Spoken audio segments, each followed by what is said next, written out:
साथियों, देश के हेल्थ सेक्टर के अलग अलग गैप को एड्रेस करने के लिए Ayushman Bharat health infrastructure mission के 3 बड़े पहलू हैं।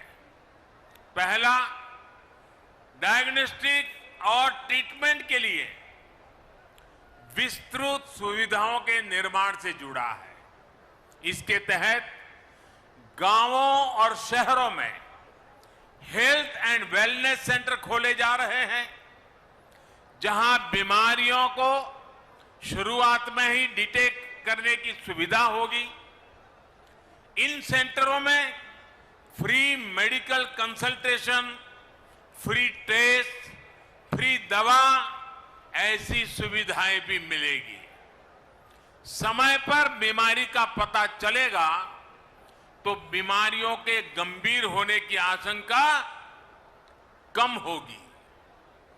गंभीर बीमारी की स्थिति में उसके इलाज के लिए 600 से अधिक जिलों में क्रिटिकल केयर से जुड़े 35,000 से ज्यादा नए बेड्स तैयार किए जाएंगे। बाकी लगभग 125 जिलों में रेफरल की सुविधा दी जाएगी।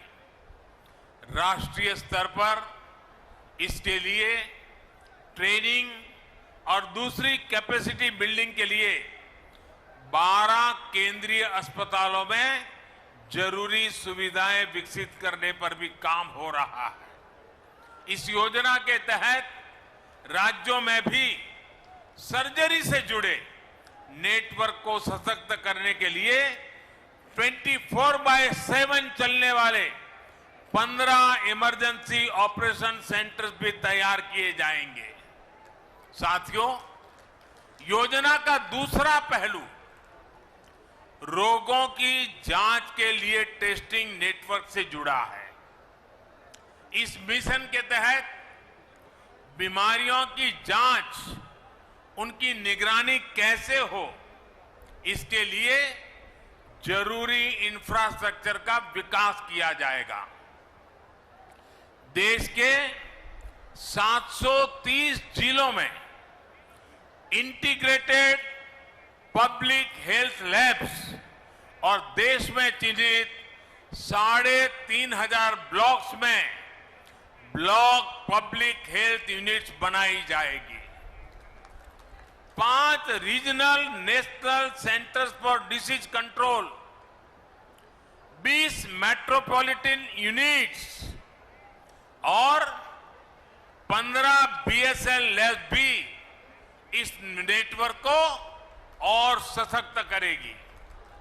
भाइयों और बहनों, इस मिशन का तीसरा पहलू महामारी से जुड़े रिसर्च संस्थानों के विस्तार का है, उनको सशक्त बनाने का है। इस समय देश में 80 वायरल डायग्नोस्टिक और रिसर्च लैब्स हैं। इनको और बेहतर बनाया जाएगा। महामारियों में बायोसेफ्टी लेवल 3 की लैब चाहिए। ऐसी 15 नई लैब्स को ऑपरेशनल किया जाएगा।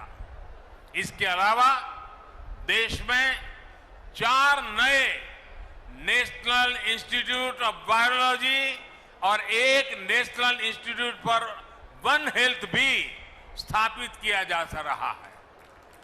दक्षिण एशिया के लिए WHO का रीजनल रिसर्च प्लेटफॉर्म भी रिसर्च के इस नेटवर्क को सशक्त करेगा।